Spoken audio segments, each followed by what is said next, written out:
Tanggalin mo yung kanin at mag 1 meal a day ka para pumayat. Paano kung sabihin ko sa'yo na kahit 4 na beses ka kumain sa isang araw ay pwede ka pa rin pumayat? Yung sinasabing 1 meal a day ay hindi one size fits all. Hindi porke gumana sa iba ay gagana na rin sa'yo. Kaya I suggest na find a diet plan na swak sa lifestyle na meron ka. Heto yung 3 bagay na dapat mong gawin para pumayat. Number 1, calorie deficit. Meaning, eating less than your body needs. Kumbaga babawasan ng bahagya yung dati mong kinakain. Dahil pag kulang yung calories o pagkain na pumapasok sa katawan mo, what will happen ay kukuha ng energy yung katawan natin sa stored fat.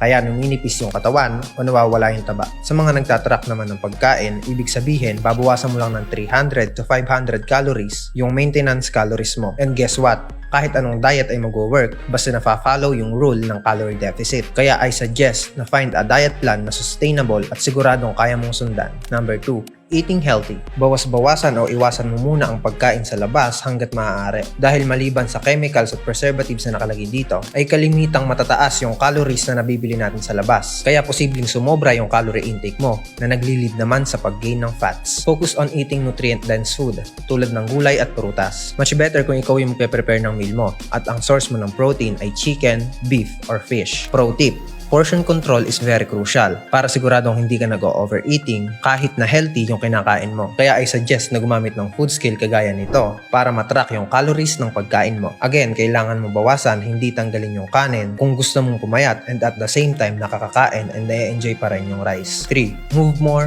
build muscle. Gusto nating mag-build ng muscle dahil the more muscle you have, the more calories you burn at rest. Pag nagka-cardio ka like walking or resistance training like lifting weights or going to the gym habang naka-calorie deficit, what will happen ay kukuha ng extra energy yung katawan natin sa stored fats. Kaya naman naminipes o nawawala yung taba. Kaya track your calories, eat healthy, and exercise regularly. Make sure to follow for more content like this.